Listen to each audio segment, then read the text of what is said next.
Hi, welcome back. So now let's talk about the 17th group elements. 17th group के elements आपको पता है fluorine, chlorine, bromine and iodine, ठीक है। And इनमें लास्ट एलिमेंट है एस्टेटिन जो कि रेडियो एक्टिव है और ये हैलोजन की कैटेगरी में काउंट नहीं होता। बाकी फ्लोरीन, क्लोरीन, ब्रोमीन, आयोडीन बहुत strong electronegative non metals, strong electronegative non metals, so they are electron acceptor. तो ये बहुत अच्छे इलेक्ट्रॉन के एक्सेप्टर हैं। क्यों इलेक्ट्रॉन के एक्सेप्टर हैं? बिकॉज NS2NP5 इनका इलेक्ट्रॉनिक कॉन्फ़िगरेशन है। To complete the octet they require only one electron. Over and above in a respective period they are smallest.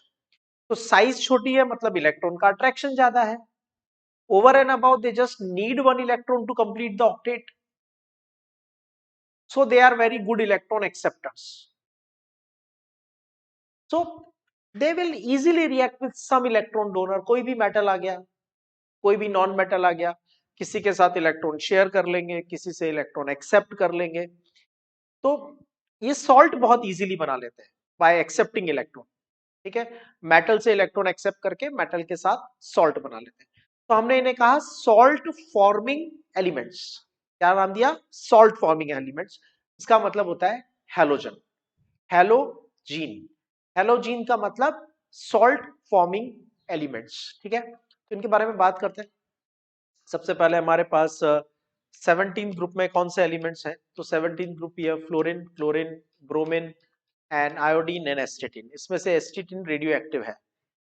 इनको कलेक्टिवली क्या बोलते हैं? Halogens. Halo means the salt and gene means to produce, तो salt producing elements. Highly reactive non metallic elements है, 17th group में placed है यहाँ पे। तो अगर हम यहां से लेफ्ट टू राइट पूरी पीरियोडिक टेबल में बात करते हैं तो साइज डिक्रीज होता है, आयोनाइजेशन एंथैल्पी इंक्रीज होता है, ओके, और इलेक्ट्रॉन गेन एंथैल्पी इंक्रीज होता है, इलेक्ट्रोनेगेटिविटी इंक्रीज होता है। इस सब कंपैरिजन में, इस पूरे डिस्कशन में हम अभी इनर्ट गैसेस को इंक्लूड नहीं करते हैं, ठीक है। उनको थोड़ा बाहर रखते हैं, उनके बारे में अलग से बात करेंगे 18th ग्रुप में, ठीक है। तो 17th ग्रुप क्या हो गए? पूरे पीरियोडिक टेबल में इनका रेस्पेक्टिव पीरियड में इलेक्ट्रॉन गेन एंथैल्पी और electron negativity of halogens will be maximum. Maximum electron gain enthalpy and electronegativity in respective period.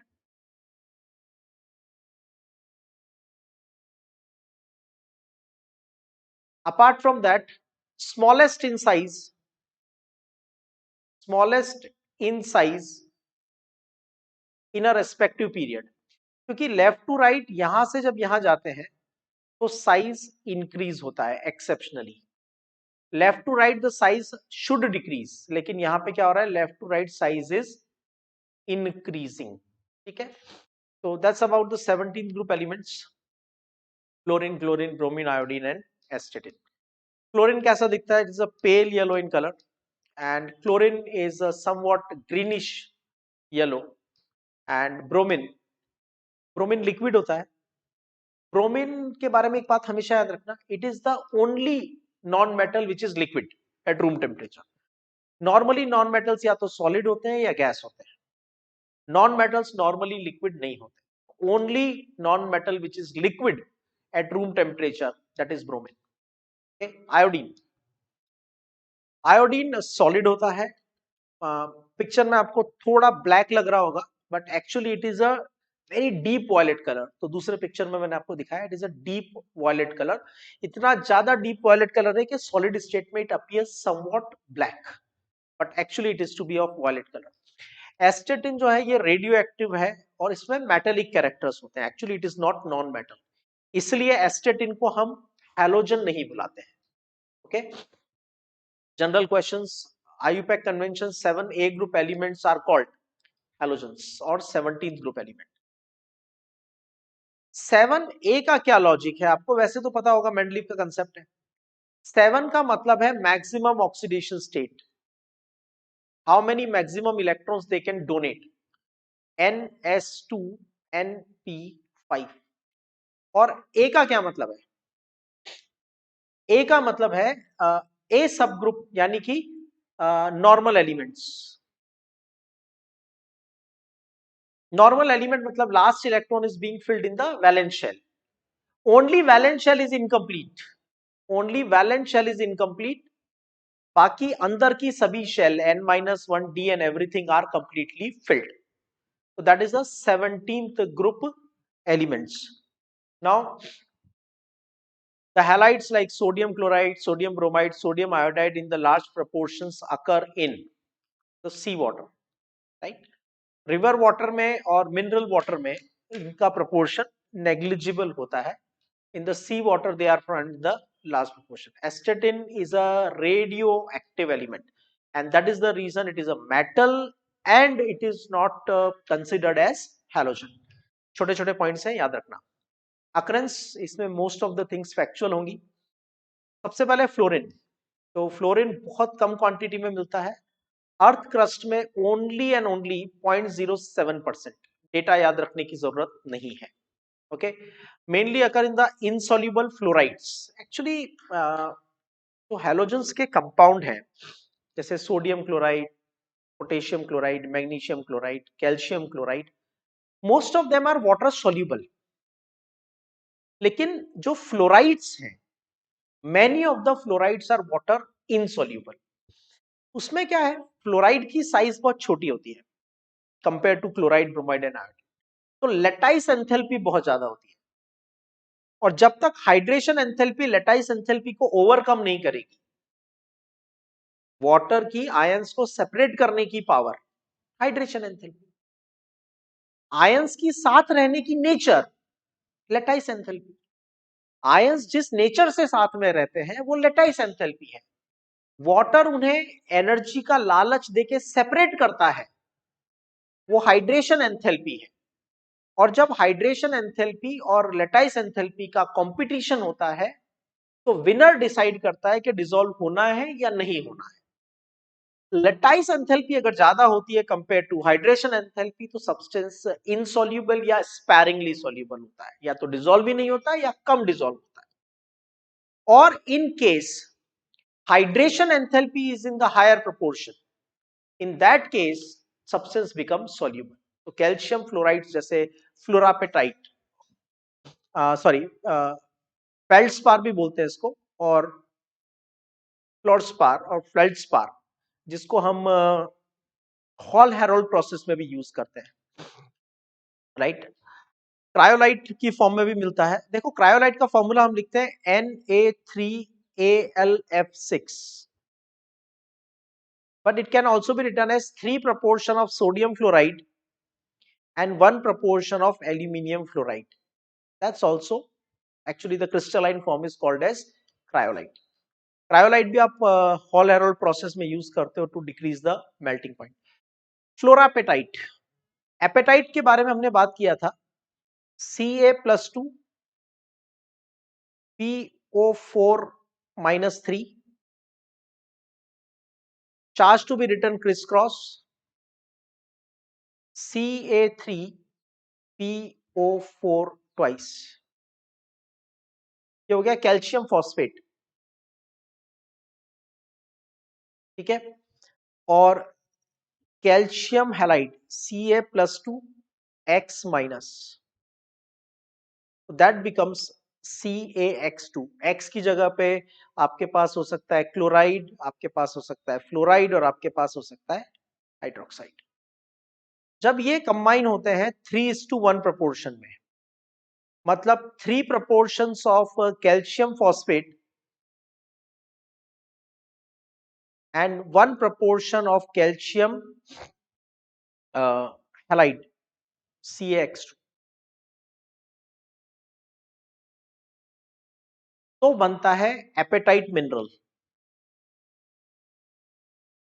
आप इस 3 को मल्टीप्लाई कर दोगे तो कितना हो जाएगा, Ca9PO4 whole 6 CaX2. This is fluorapatite. अगर X की जगह फ्लोरीन आ गया तो फ्लोरापेटाइट, क्लोरीन आ गया तो क्लोरापेटाइट, OH ग्रुप आ गया तो hydroxy apatite. Okay, so that is about the apatite minerals. इसके बारे में हम 15th ग्रुप में भी इसका डिस्कशन करते हैं. In the occurrence of phosphorus, ये फॉस्फोरस का भी सोर्स है. याद रखना, apatite minerals are also the source of phosphorus. Small quantity it is present in the soil and the river water, plants and bone and teeth of the animals, they are present. And chlorine mainly occurs in the sodium chloride solution around 2.5% by mass. And carnellite, carnellite क्या है? carnellite एक double salt है, double salt. इसमें भी large proportion में हमें मिलता है chlorine. Bromine reddish brown colour का लिक्विड है and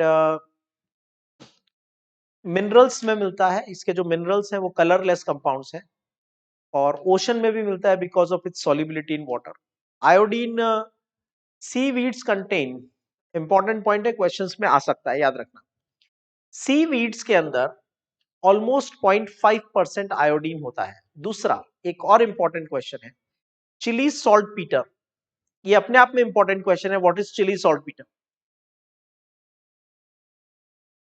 contains up to 0.2% of the sodium iodate. Sodium iodate का मतलब NaIO3, right?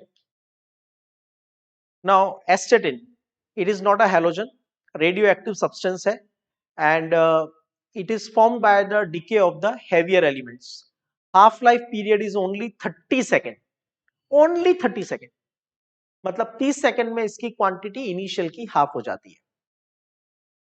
The formula of the carnallite is, तो कैल्शियम क्लोराइड, मैग्नीशियम क्लोराइड. यहाँ पे ये गलत है इसलिए इस ऑप्शन को सेलेक्ट नहीं करेंगे.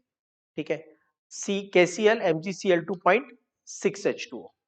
so this is the formula of the compound carnallite. याद रखना है फॉर्मूला डबल सॉल्ट में भी काम आता है कार्नेलाइट का फॉर्मूला. सीवीड्स में परसेंटेज कितनी होती है? 0.5% is the percentage of iodine in the seaweeds. Chili saltpeter is a good salt of sodium iodate. Iodate का मतलब आयोडीन का सॉल्ट है, तो iodine will be formed in the large proportion. अब बात करते हैं एटॉमिक प्रॉपर्टीज की. सिंपल है, देखो एटॉमिक प्रॉपर्टीज में यहाँ पे डाउन द ग्रुप साइज बढ़ेगा, आयोनाइजेशन एनर्जी कम होगा, वहां कोई प्रॉब्लम नहीं है. Electronegativity down the group कम होगा. तो जो पीरियोडिक टेबल में हो रहा था वही होगा. सिर्फ एक पॉइंट पे आपको एक्स्ट्रा ध्यान देना पड़ता है and that extra point is electron gain enthalpy. X plus electron gives X minus plus heat. Chlorine is smaller than chlorine size. So expected क्या होता है? Expected ये होता है कि electron gain enthalpy of fluorine will be greater than chlorine. क्योंकि सीधी बात है ना, छोटा एटम है, इलेक्ट्रॉन को ज्यादा अट्रैक्ट करेगा. जब छोटा एटम इलेक्ट्रॉन को ज्यादा अट्रैक्ट करेगा तो इलेक्ट्रॉन अट्रैक्ट करने के साथ में उसमें ज्यादा एनर्जी रिलीज होगी. ठीक है, इट्स अ सिंपल आइडिया. तो फ्लोरीन और क्लोरीन को अगर हम कंपेयर करते हैं तो fluorine is smaller in size and suppose to release more amount of energy and chlorine is bigger in size so suppose to release the lesser amount of energy. लेकिन ऐसा नहीं होता है. प्रैक्टिकली ये पता चला कि fluorine is releasing smaller amount of energy compare to chlorine. Why it is so? तो देखो भाई, ऐसा है कि फ्लोरीन का साइज बहुत ही ज्यादा छोटा है, उसमें दो ही शेल है, 1 2, और उन दो शेल में मिला के ऑलरेडी 7 इलेक्ट्रॉन्स हैं. दो ही शेल्स हैं और उन शेल्स में ऑलरेडी 7 इलेक्ट्रॉन है, तो इलेक्ट्रॉन ऐड करने पे रिपल्शन होता है. ठीक है, और उस रिपल्शन की वजह से जो एनर्जी रिलीज होने वाली है by adding electron, some of that energy is used up to overcome the repulsion. ठीक है, तो ऐसे मैं आपको एक रफ एग्जांपल दे रहा हूं, डेटा के चक्कर में मत पड़ना। सपोज फ्लोरीन रिलीज करता है 1000 किलो जूल एनर्जी, इतनी नहीं करता है, लेस देन 400 होती है, बट कैलकुलेशन और आप डेटा को रटो नहीं, इसके लिए मैं ऐसा एग्जांपल दे रहा हूं। और सपोज क्लोरीन रिलीज करता है 900 जब इलेक्ट्रॉन ऐड करते हैं, जैसा आपने एक्सपेक्ट किया अभी तक तो वैसा ही हो रहा है। क्लोरीन ज्यादा क्यों रिलीज कर रहा है? क्योंकि साइज छोटी है ना उसकी। क्लोरीन कम क्यों रिलीज कर रहा है? क्योंकि साइज बड़ी है, तो इलेक्ट्रॉन का अट्रैक्शन कम है। लेकिन एक बात याद रखो, ये एक एब्सोल्यूट रिलीज या एब्सोल्यूट एब्सॉर्ब नहीं होगा। जब फ्लोरीन इलेक्ट्रॉन को घर में लाएगा तो घर में बैठे हुए ऑलरेडी इलेक्ट्रॉन उसको पुश करेंगे बाहर की तरफ, क्योंकि इलेक्ट्रॉन्स पे नेगेटिव चार्ज होता है। Same thing happen will in the chlorine also. जो ऑलरेडी उसके घर में बैठे हुए हैं, उसके वैलेंस शेल में बैठे हुए हैं, वो इलेक्ट्रॉन उसको बाहर की तरफ पुश करेंगे कि भाई हम भी नेगेटिव, तुम भी नेगेटिव, तो हम आपको अंदर नहीं आने देंगे। न्यूक्लियस कहेगा तुम आ जाओ, मैं देख लूंगा इनको तो। ठीक है, अब होता क्या है, फ्लोरीन की साइज इतनी छोटी है कि उसमें let's suppose 300 kilo joule energy चली जाती है टू ओवरकम द रिपल्शन। तो एक्चुअली रिलीज कितनी हुई? 700। लेकिन क्लोरीन बड़ा है, 3p, 3s2 3p5, सेकेंड की जगह थर्ड शेल में इलेक्ट्रॉन ऐड हो रहा है, जो कंपेरेटिवली बड़ी होती है। तो रिपल्शन को ओवरकम करने के लिए लेट्स से इसको सिर्फ 150 किलो जूल एनर्जी रिक्वायर्ड है, तो ओवरऑल कितनी एनर्जी रिलीज करेगा? 750। और ओवरऑल इसने कितनी रिलीज की? 700। ठीक है, तो ऐसा क्यों हुआ? क्योंकि some amount, the rather large amount of energy of the fluorine has gone to overcome the repulsion. I hope the concept is clear. तो आपको मैं इतना स्टार्टिंग में इस बारे में बात क्यों कर रहा हूं? क्योंकि जब हम पूरा टॉपिक डिस्कस करेंगे ना, तो हमारी जो मेन हाईलाइट होगी वो सिर्फ इसी पॉइंट पे होगी। ठीक है, बाकी पॉइंट्स हमें ऑलरेडी आते हैं from periodic table, so we need not to bother much about it. Atomic properties, right? तो आउटर मोस्ट शेल में 7 इलेक्ट्रॉन्स हैं, अबाव प्रिंसिपल से इलेक्ट्रॉन की फिलिंग करेंगे, तो 1s2 2s2 2p5, राइट? तो 1s2 2s2 and 2p5, just one electron less to complete the octet. Same is there with the chlorine. Outer shell में 3s2 3p5, just one electron needed to complete the octet. Then in bromine, same story repeats, but it is 4 3d10 4s2 4p5, तो 2 electron जाएंगे 4s में, बाकी 5 electron जाएंगे 4p में। Again 1 electron less to complete the octet. Now in iodine, iodine में आ जाएगा 6s 5s2 5p5, outer shell में 5 electron, again 1 electron is needed to complete the octet. And same story goes for the astatine also, right? तो सभी को outer shell में एक एक इलेक्ट्रॉन रिक्वायर्ड है। जनरल इलेक्ट्रॉनिक कॉन्फ़िगरेशन हैलोजन का क्या है? NS2 NP5, just 1 electron short of octet. Chlorine का इलेक्ट्रॉनिक कॉन्फ़िगरेशन क्या है? 17 नंबर का एलिमेंट है, तो नियॉन यानी 1s2 2s2 2p6, और आउटर शेल में आ जाएगा 3s2 3p5, right? Atomic properties further, atomic and ionic radius down the group बढ़ेगी। दो चीजें याद रखो, fluorine to chlorine to bromine to iodine, astatine को मैं नहीं कंसीडर कर रहा हूं क्योंकि वो रेडियो एक्टिव अनस्टेबल एलिमेंट है, साइज बढ़ेगा। और जब आप इनके एटम को एनायन में कन्वर्ट करोगे, ठीक है, तो भी साइज बढ़ेगा। ऑब्वियस है, एटम में इलेक्ट्रॉन ऐड किया तो रिपल्शन होगा, रिपल्शन होगा तो साइज बढ़ेगा। तो लेफ्ट टू राइट साइज कम होती है पीरियोडिक टेबल में, लिथियम से लेके फ्लोरीन तक साइज कम होती है, लेकिन फ्लोरीन से लेके नियॉन तक, इनर्ट गैस तक साइज बढ़ती है। इसका मतलब स्मॉलेस्ट कौन हुआ इन अ रेस्पेक्टिव पीरियड। किसी भी पीरियड का स्मॉलेस्ट एलिमेंट कौन सा होता है, उस पर्टिकुलर पीरियड का हेलोजन स्मॉलेस्ट होता है। डाउन द ग्रुप जाएंगे तो साइज बढ़ेगी, तो fluorine, chlorine, bromine and iodine and एस्टेटिन, the size keeps on increasing, right. Now if you compare their size, so there is a very appreciable increase in the size, regular continuous increase the size, ठीक है। ऐसा 13 group में नहीं हुआ था, ऐसा 14 group में नहीं हुआ था, 15 ग्रुप में भी इतना क्लियर नहीं हुआ था। 16-17 ग्रुप में साइज वापस रेगुलराइज हो गई, क्योंकि इसका रीजन यह है कि जो ट्रांजिशन कॉन्ट्रैक्शन हुआ था, पहली बार 3D में इलेक्ट्रॉन आपने फिल किए थे या उसके बाद में लेंथेनाइट कॉन्ट्रैक्शन हुआ था, तो वो लेंथेनाइट कॉन्ट्रैक्शन और ट्रांजिशन कॉन्ट्रैक्शन जो डी ब्लॉक में होते हैं, उनका इफेक्ट थोड़ा पी ब्लॉक में भी आता है, मतलब 13 ग्रुप में आता है, 14 ग्रुप में आता है। 17 ग्रुप तक आते आते वो ट्रांजिशन कॉन्ट्रैक्शन, लेंथेनाइट कॉन्ट्रैक्शन, इन सबके इफेक्ट चले जाते हैं वापस, तो जो एक्सपेक्टेड प्रॉपर्टी है आपको वही मिलती है, right. As I said, negative ions जो होंगे, chloride will be bigger than chlorine, chloride will be bigger than fluorine, bromide will be bigger than bromine. Why it is so? क्योंकि लेट्स से यहां पे आउटर शेल में हमारे पास 1 2 3 4 5 6 and 7 electrons हैं, और इस एटम में हमने एक इलेक्ट्रॉन एक्स्ट्रा ऐड किया, ठीक है। तो एक्स्ट्रा इलेक्ट्रॉन जब ऐड करेंगे तो रिपल्शन होगा, तो रिपल्शन को ओवरकम करने के लिए एटम को अपनी साइज बढ़ानी पड़ेगी, ठीक है, एक्सपांशन हो जाएगा, the size will be bigger.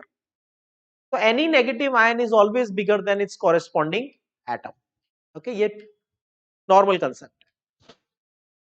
Chloride, chloride, bromide and iodide, तो जो एटॉमिक रेडियस का ऑर्डर होता है वही आयोनिक और रेडियस का ऑर्डर होगा, मतलब फ्लोराइड से बड़ा होगा क्लोराइड, क्लोराइड से बिगर होगा ब्रोमाइड, और ब्रोमाइड से बिगर होगा iodide. The order which is followed for atomic radius, same order will be followed for the ionic radius also. Due to which of the following reason halogen possess smallest atomic and ionic radius in a respective period? क्योंकि left to right size कम होती है, right. Extreme left of the modern periodic table they are placed. इनके बाद halogens है, inert gases है, लेकिन inert gas में आप क्या करते हो, वैंडरवाल रेडियस कैलकुलेट करते हो, and Van der Waals radius is always bigger than covalent radius, right. So because effective nuclear charge experienced by the valence shell electron is maximum, देखो क्या होता है, Z effective is equal to Z minus sigma. Sigma is the screening effect. Sigma of outermost shell S and P is 0.35. मतलब आप ये मान लो कि outer most shell में अगर मैं एक प्रोटॉन एक इलेक्ट्रॉन ऐड करता हूं, तो ऑब्वियसली न्यूक्लियस में एक इलेक्ट्रॉन भी ऐड करूंगा। जब प्रोटॉन आएगा तो इलेक्ट्रॉन आएगा, जब इलेक्ट्रॉन आएगा तो प्रोटॉन आएगा, बिकॉज एटम इज न्यूट्रल। तो जब भी हम एक प्रोटॉन ऐड करते हैं, आउटर शेल में एक इलेक्ट्रॉन ऐड करते हैं, जब इलेक्ट्रॉन ऐड करते हैं तो न्यूक्लियस तो इलेक्ट्रॉन को अट्रैक्ट करता है, लेकिन इलेक्ट्रॉन्स आपस में एक दूसरे को रिपेल करते हैं, and due to that repulsion जो न्यूक्लियस की अट्रैक्शन पावर है वो थोड़ी कम हो जाती है। तो मैंने अगर आपसे कहा स्लैटर्स रूल के अकॉर्डिंग सिग्मा की वैल्यू NSNP के लिए 0.35 होती है, मतलब आउटर मोस्ट शेल में अगर आप एक प्रोटॉन ऐड करोगे, आउटर मोस्ट शेल में एक प्रोटॉन ऐड करोगे तो क्या होगा, आउटर मोस्ट शेल में, सॉरी, आउटर मोस्ट शेल में एक इलेक्ट्रॉन ऐड करोगे तो क्या होगा, वो प्रोटॉन एक प्रोटॉन के 35% इफेक्ट को कैंसिल कर देगा, एक प्रोटॉन के 35% इफेक्ट। अब एक का 35% यानी 0.35, मतलब वो उसके इफेक्ट को 0.35 कैंसिल कर देगा। तो जब आप लेफ्ट टू राइट जाते हो तो Z increases by 1, lithium, beryllium, boron, carbon, atomic number is increasing by 1, sigma is also increasing but by 0.35,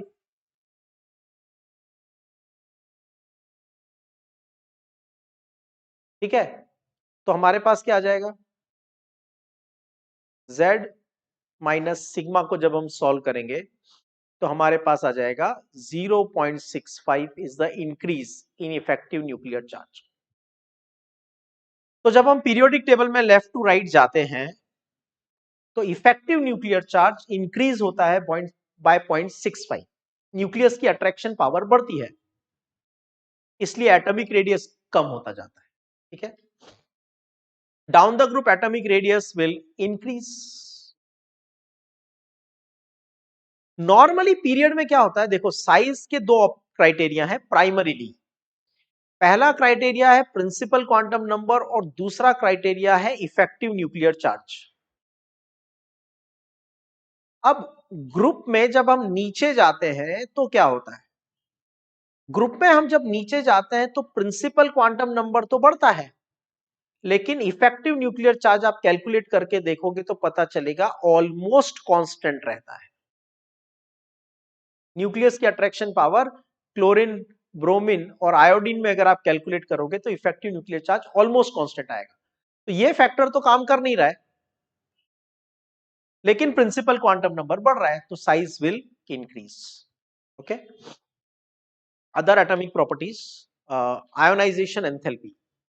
ionisation enthalpy के बारे में एक बात याद रखो, they have very high ionisation enthalpy. अभी प्रीवियस टॉपिक में हमने बात किया कि इनका आयोनाइजेशन, इनका साइज रेस्पेक्टिव पीरियड में स्मॉलेस्ट है। सो मैं उस पॉइंट को कंक्लूड कर देता हूं। Halogens are number 1 smallest in respective period. Halogens are smallest in the respective period. Over and above maximum effective nuclear charge. So maximum ionization enthalpy except inert gases. Inert gas को इस category में मतलब, inert gases को अगर बाहर निकाल दोगे, वैसे highest ionisation enthalpy inert gas की होती है। क्यों होती है? क्योंकि उनका वैलेंस शेल कंप्लीटली फिल्ड है। अगर इनर्ट गैस को छोड़ के नॉर्मल एलिमेंट्स की बात की जाए तो maximum ionization enthalpy is equal to halogen but less than inert gases. Over and above जब आप रेस्पेक्टिव ग्रुप में नीचे जाओगे, फ्लोरीन, क्लोरीन, ब्रोमीन, आयोडीन, तो साइज बढ़ेगा। साइज बढ़ेगा तो आयोनाइजेशन एंथैल्पी कम हो जाएगा। तो पीरियड में left to right ionization enthalpy बढ़ता है, ग्रुप में top to bottom ionization enthalpy कम होता है। So the values are given, you are not supposed to learn them, only thing is order. For order, ionization enthalpy down the group will decrease, as simple as this. Electron gain enthalpy, मैंने आपसे पहले भी कहा था ये हमारे लिए one of the most important topic है। देखो लेफ्ट टू राइट जाने पे अभी थोड़ी देर पहले हमने लिखा साइज कम हो गई, इफेक्टिव न्यूक्लियर चार्ज बढ़ गया। जब हम एस ब्लॉक से चले और डी ब्लॉक क्रॉस करते हुए पी ब्लॉक तक आए तो साइज बहुत छोटा हो चुका है और न्यूक्लियस की अट्रैक्शन पावर बहुत बढ़ चुकी है। तो कंक्लूजन क्या हुआ? Very high attraction for electron.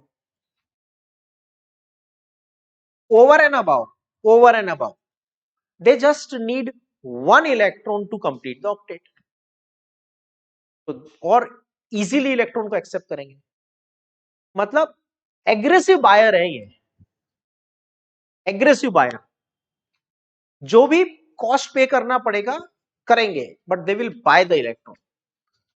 ठीक है, तो they are aggressive buyers of the electron because of their small size, strong attraction of electron due to more effective nuclear charge, and over and above only one electron required to complete the octet. ठीक है, so high effective nuclear charge and small size, ये दो highlight है और उसकी वजह से इनकी हाईएस्ट इलेक्ट्रॉन गेन एंथैल्पी होती है in a respective period.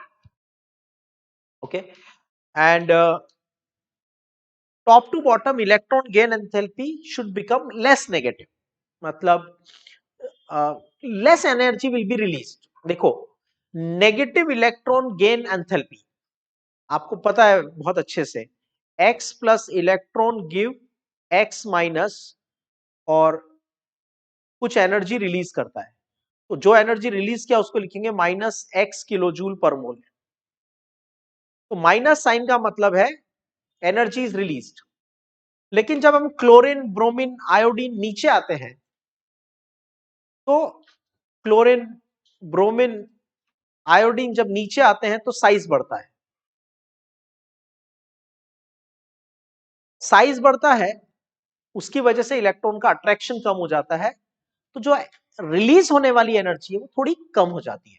Electron gain enthalpy become slightly less, less negative. Less negative का मतलब less energy is being released. लेकिन हमें पता है यहां पे फ्लोरीन का एक्सेप्शन आने वाला है, तो यहां पे क्लोरीन की एक्सपेक्टेड थी कि उसकी इलेक्ट्रॉन गेन एंथैल्पी ज्यादा होगी, लेकिन एक्चुअली उसकी इलेक्ट्रॉन गेन एंथैल्पी कम होती है due to its smaller size. देखो, क्लोरीन से ब्रोमीन, ब्रोमीन से आयोडीन, इलेक्ट्रॉन गेन एंथैल्पी कम हो गई, लेकिन यहां पे fluorine is suppose to be maximum, but maximum value किसका है? क्लोरीन का। Why? Due to smallest size. इतना छोटा साइज है कि जितनी एनर्जी आप मान लो यहां पे कि क्लोरीन रफली 350 किलो जूल एनर्जी रिलीज करता है, तो हम ये मान लेते हैं कि fluorine 400 kilo joule energy release करता है, मान लिया हमने। लेकिन प्रॉब्लम यह है कि उसकी छोटी साइज है, तो इलेक्ट्रॉन ऐड करने पे रिपल्शन होता है, और उस रिपल्शन को ओवरकम करने के लिए उसको कुछ एनर्जी वो वापस एब्सॉर्ब कर लेता है। Let's say 70 kilo joule energy वापस एब्सॉर्ब कर लेता है। ठीक है, तो बचती कितनी है? 330। तो फ्लोरीन ने एनर्जी नो डाउट ज्यादा रिलीज किया था, लेकिन बहुत ज्यादा एनर्जी उसका वापस कंज्यूम हो गया टू ओवरकम द रिपल्शन। ठीक है, आगे बात समझ में। इलेक्ट्रोनेगेटिविटी, इलेक्ट्रोनेगेटिविटी में इट इज नेचर और tendency attract shared pair of electron.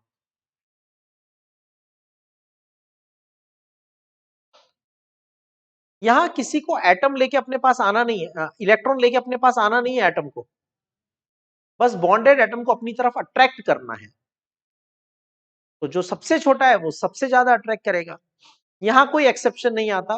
Fluorine, chlorine, bromine and iodine, electron gain enthalpy decreases down the group, right. तो आप ये पॉइंट याद रखना, इलेक्ट्रॉन गेन एंथैल्पी का ऑर्डर क्या होता है? Fluorine and sorry, this will be fluorine is less than chlorine, then bromine and iodine, further there is a decrease। तो इलेक्ट्रॉन गेन एंथैल्पी क्लोरीन का मैक्सिमम होता है। मतलब जब इलेक्ट्रॉन को अपने अंदर ऐड करने की बारी आती है तो फ्लोरीन थोड़ा इस मामले में पुअर है कंपेयर टू क्लोरीन। लेकिन जब इलेक्ट्रोनेगेटिविटी की बात आती है तो कोई प्रॉब्लम नहीं है। Chlorine, chlorine, bromine and iodine. Okay, ये इलेक्ट्रोनेगेटिविटीज की वैल्यूज आप याद रखना। ठीक है, इसमें थोड़ा सा करेक्शन है, just make it 3 and this make it 2.8 and this is 2.5 रफली। ये वैल्यूज ज्यादा अच्छे से एक्सेप्टेबल है, प्रॉपर्टीज एक्सप्लेन करने में ज्यादा काम आती है। 4, 3, 2.8 एंड 2.5। Bond dissociation enthalpy. देखो, एक बात और, यहां पे भी एक एक्सेप्शन आएगा। Fluorine, fluorine bond enthalpy is a bond length, इसका जो बॉन्ड लेंथ है वो मिनिमम है, ठीक है ना, agreed. So bond enthalpy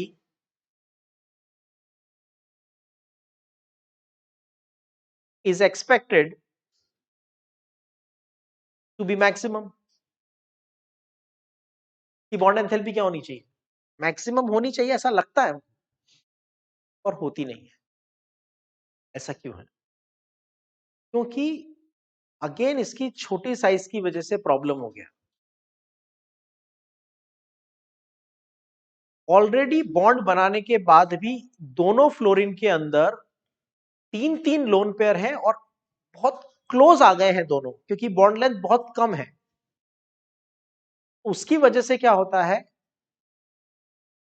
high repulsion between the lone pairs, high repulsion between lone pairs of fluorine,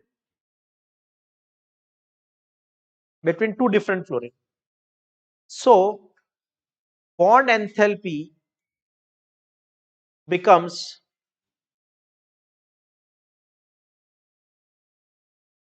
less than expected।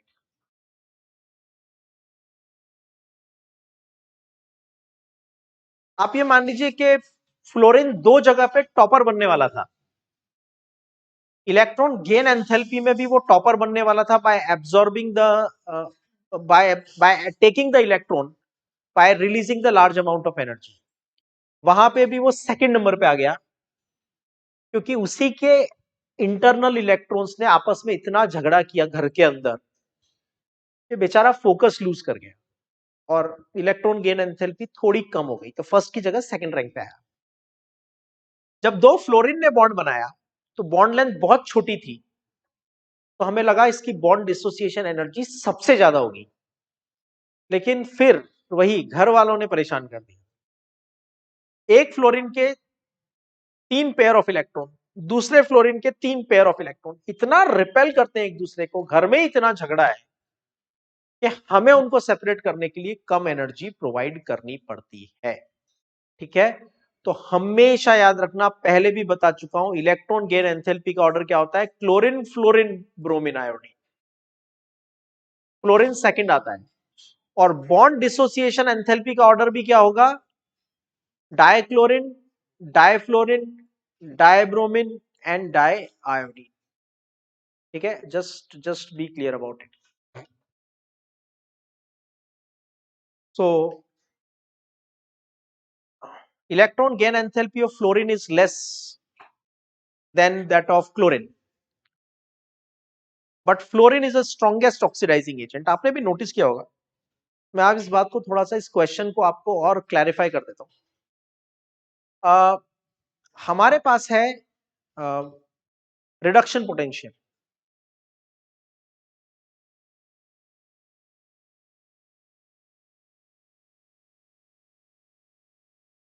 ये reduction potential इसका मैक्सिमम है in the entire periodic table.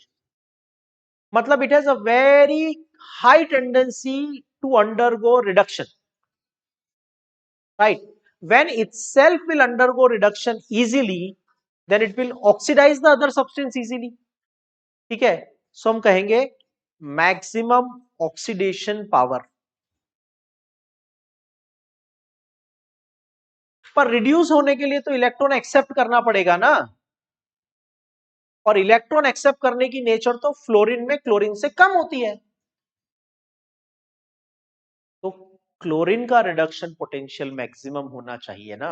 आप नहीं समझे बात को तो दोबारा सुनो, लिसन वेरी केयरफुली, एक बार और सुनते हैं। आप एक बात सोचो, क्लोरीन से फ्लोराइड बनाना इजी लगता है आपको या क्लोरीन से क्लोराइड? क्या इजी लगता है? तो भाई देखो, इजी लगने से कुछ नहीं होगा। आप ये देख लो कि जब हम इलेक्ट्रॉन सेल करते हैं, कौन ज्यादा पैसा देने को तैयार है? तो फ्लोरीन की इलेक्ट्रॉन गेन एंथैल्पी कम है और क्लोरीन की इलेक्ट्रॉन गेन एंथैल्पी तो ज्यादा है। मतलब क्लोरीन अच्छा इलेक्ट्रॉन एक्सेप्टर है कंपेयर टू फ्लोरीन। तो मुझे ये कहना चाहिए, अभी मैं कंक्लूड नहीं कर रहा हूं, पर मुझे ऐसा लगता है, दैट्स व्हाट आई फील, कि क्लोरीन का इलेक्ट्रॉन एक्सेप्ट करने का नेचर, क्लोरीन का इलेक्ट्रॉन एक्सेप्ट करने का नेचर मतलब रिडक्शन पोटेंशियल ज्यादा होना चाहिए था। क्लोरीन को ज्यादा स्ट्रॉन्ग ऑक्सीडाइजिंग एजेंट होना चाहिए था। ये फ्लोरीन कैसे बीच में आ गया? ये सेकंड रैंक से उठ के फर्स्ट पे कैसे आ गया? तो ध्यान से सुनो, रिडक्शन पोटेंशियल सिर्फ इलेक्ट्रॉन गेन एंथैल्पी पे डिपेंड नहीं करता।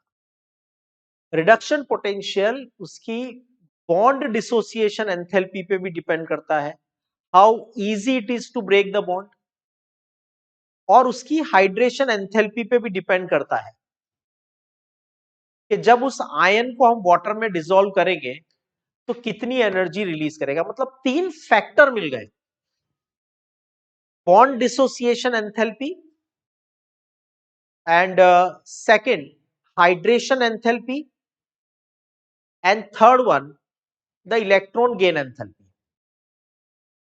अब एक मैटर में, यानी देखो कौन कौन से तीन मैटर आ गए, बॉन्ड डिसोसिएशन एंथैल्पी आ गई, ये भी एक फैक्टर होगा, और इलेक्ट्रॉन गेन एंथैल्पी भी एक फैक्टर होगा, और हाइड्रेशन एंथैल्पी भी एक फैक्टर होगा।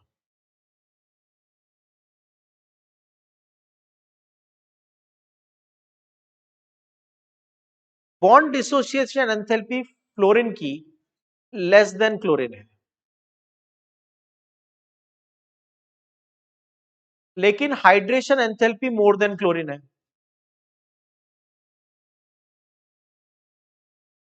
तो ये रीजन की वजह से, मतलब फ्लोरीन एटम बनाने के लिए कम एनर्जी देनी पड़ती है, आसानी से बन जाता है, मतलब इन्वेस्टमेंट कम,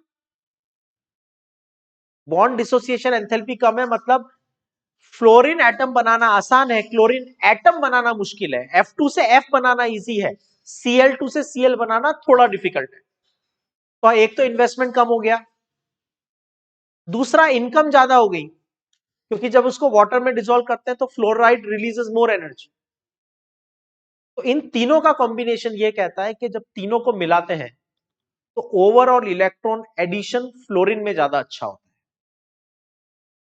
आप कहोगे, आप थोड़ी देर पहले कह रहे थे कि क्लोरीन में ज्यादा अच्छा होता है, फ्लोरीन में ज्यादा अच्छा होता है। देखो, मैं कॉन्ट्राडिक्ट नहीं कर रहा हूं, यहां पे इलेक्ट्रॉन गेन एंथैल्पी में गैसियस एटम होता है, मतलब हाइड्रेशन एंथैल्पी का कंट्रीब्यूशन नहीं होता है।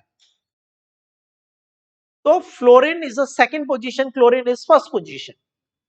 जैसे ही हाइड्रेशन एंथैल्पी पिक्चर में आती है, जैसे ही रिडक्शन पोटेंशियल पिक्चर में आता है, तो पिक्चर चेंज हो जाती है ड्यू टू हाइड्रेशन एंथैल्पी। अब इस पूरी बात को आप एग्जाम में कैसे लिखोगे, तो आपको एक ही लाइन कहनी है, bond dissociation enthalpy of chlorine is less, right? And the what we say hydration enthalpy of fluoride ion is more. As a result of these two, uh, as a result of these two,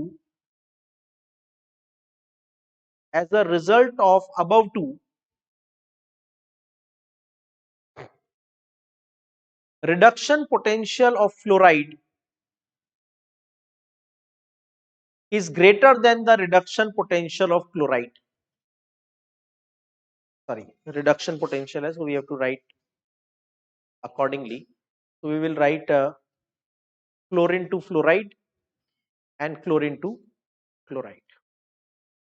ठीक है? Assertion and reason. In every period, halogen has highest ionization enthalpy. Assertion and reason पढ़ने से पहले आप हमेशा इस तरह के क्वेश्चंस में ध्यान रखा करो.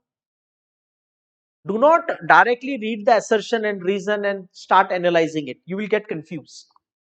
Read only assertion, find out is it true or false.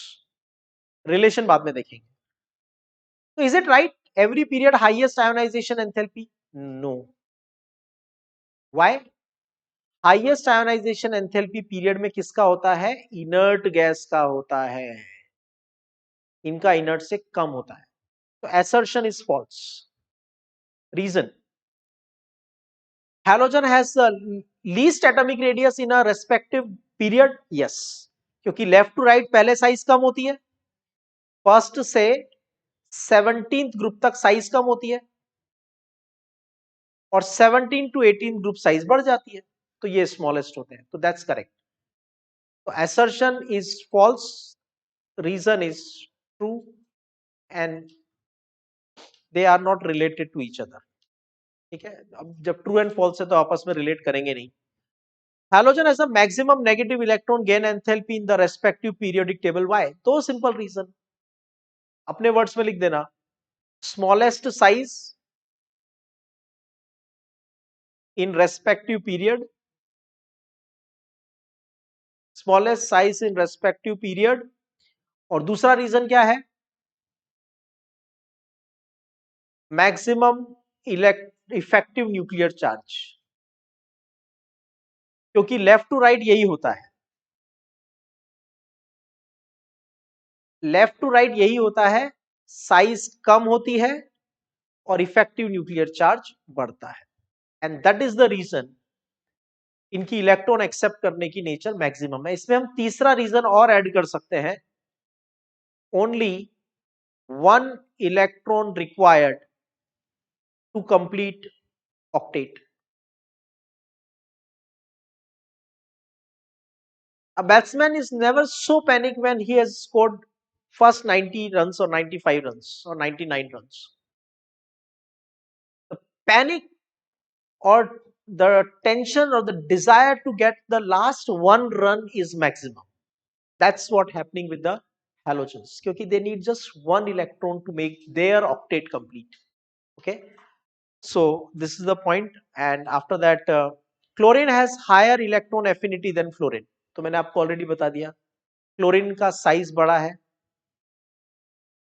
Bigger size, so lesser attraction, sorry, lesser repulsion for addition of new electron. Fluorine में very small size,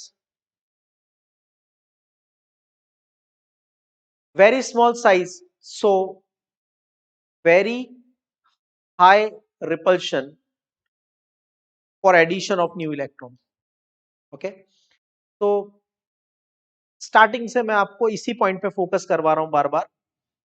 electron gain enthalpy या electron affinity fluorine की कम है, जबकि fluorine की ज्यादा होनी चाहिए। So that reason we have discussed multiple times, and always remember this thing. Does chlorine has a higher electron affinity than other halogens? Yes. So maximum electron gain enthalpy chlorine का ही होता है in a respective group. The order of electron affinity of halogens क्या आता है? Chlorine highest, फिर fluorine, फिर bromine, फिर iodine. This was supposed to be rank 1, but due to its size it has come to the rank 2. Now in the next section we will talk about the physical properties. So that's the first part, introduction and the periodic properties of the 17th group is over. In the next section we will talk about physical properties of the 17th group elements.